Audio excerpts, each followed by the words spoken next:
Hello and welcome to Lavnish Sir ki class. This is Directorate of Education GNCT of Delhi's worksheet number 40, and it is only for class 6 students. It has taken from the subject English, and we will learn and understand and continue the poem Vocation in this worksheet. So students, आज की इस worksheet में हम poem vocation को ही एक बार फिर से ले रहे हैं. हालांकि हमने इस पोएम को कंप्लीट पढ़ लिया है, समझ लिया है. अब उसी के ऊपर बेस्ड कुछ एक्सरसाइजेज हम इस वर्कशीट में करेंगे और समझने की कोशिश करेंगे. So now let's start and understand with me. So first question is read the poem and complete the given lines from the poem. आपको करना क्या है, पोएम को एक बार फिर से बुक में से पढ़ना है और यहाँ पर जो लाइंस हैं उन्हें कंप्लीट करना है अपनी पोएम की लाइंस में से ही. So first line is I wish I were a hawker, यानी मेरी ये इच्छा है, मैं चाहता हूँ कि मैं हॉकर हूँ या मैं हॉकर होता तो क्या होता. आगे पोएम में क्या लिखा था, spending my day in the road crying bangles crystal bangles. तो और अपना पूरा दिन मैं रोड पर सड़कों पर बिताता और चिल्लाता, सब जगह चिल्लाता, चूड़ियाँ, कांच की चूड़ियाँ, इस तरीके से.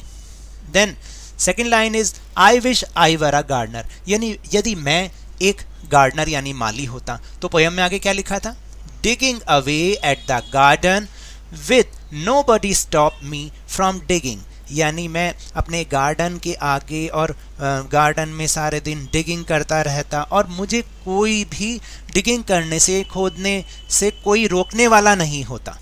Then I wish I were a watchman, यदि मैं एक वॉचमैन होता यानी रात को चौकीदार होता. क्या फिर पोएम में क्या लिखा था, walking the street all night chasing the shadows with my lantern, यानी मैं सारी रात पूरी गलियों में घूमता रहता, अपनी परछाई के पीछे उसको पकड़ता, उसका पीछा करता. किसके साथ, अपने लालटेन के साथ, क्योंकि जब लालटेन जलाएंगे तो परछाई आएगी. तो एक तरह से परछाई आगे आगे चलती है और हम उसके पीछे पीछे, तो हम परछाई का एक तरह से पीछा करते. तो अगर वॉचमैन होता तो ऐसा करता, ऐसा पोएम में लिखा हुआ है. Then second question, let us try to complete the following sentence on your own. अब आपको इन सेंटेंसेस को आगे पूरा करना है अपने आप से, यानी अपनी इच्छा से. तो यहाँ तो मेरी सजेशंस है जो मैंने लिखा. अगर आप इसमें कुछ और भी सेंटेंस बनाना चाहते हैं तो you are free to make your own sentence. तो जैसे first is if I were a soldier, यानी मैं यदि एक सिपाही होता, जवान होता, तो क्या करता. आगे इसको कैसे पूरा करेंगे, I would have killed the enemies of the country, यानी मैं देश के दुश्मनों को मार गिराता. Second is if I were a chef, chef कौन होता है, खाना बनाने वाला.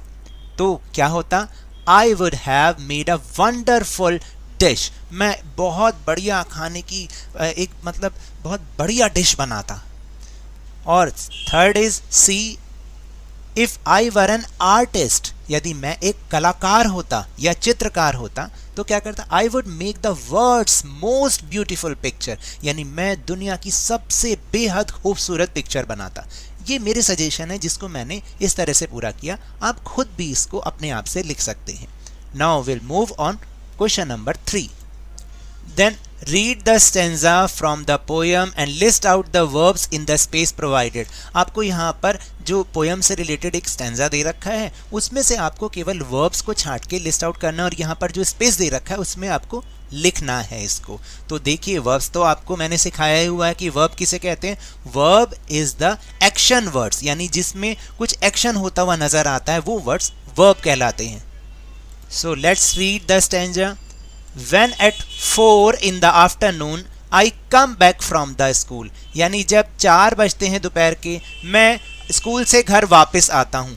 तो कम बैक क्या हुआ, वर्ब हो गया, इसलिए मैंने इसको यहाँ पर लिस्ट आउट करके लिख दिया. देन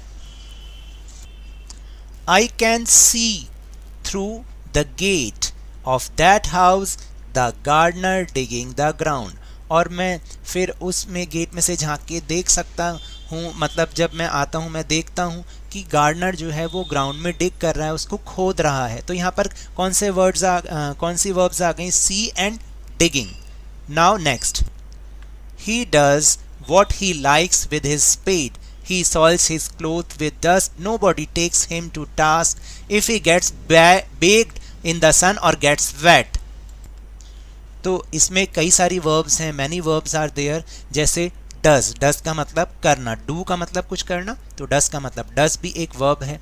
और फिर टेक, गेट, बेक, और इसमें एक हम और भी लिख सकते हैं, वेट भी हम इसमें लिख सकते हैं, यानी गीला होना।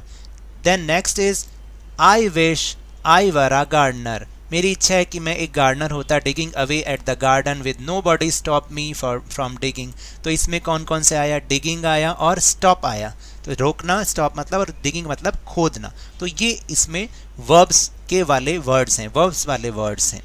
So that's all for this worksheet. अगर मेरे इस तरह समझाने से आपको थोड़ा सा भी समझ में आया हो तो इस चैनल को ज़्यादा से ज़्यादा सब्सक्राइब कीजिए, लाइक कीजिए और बहुत ज़्यादा शेयर भी कीजिए। और हाँ, मेरे साथ इसी तरह आसानी से वर्कशीट को समझते रहिए, लेकिन ध्यान और मन लगाकर पूरी मेहनत और लगन के साथ ऑनलाइन ही सही पढ़ते जरूर रहिए। And if you want to defeat corona virus then keep maintaining physical distance of 6 feet और 2 yards। एंड जब भी पॉसिबल हो, जब भी अवेलेबिलिटी ऑफ वैक्सीनेशन हो, आप इसकी वैक्सीनेशन जरूर कराएं, क्योंकि कोरोना को हराना है और ज़िंदगी को एक बार फिर से सुहाना बनाना है। इसी उम्मीद के साथ थैंक यू वेरी मच।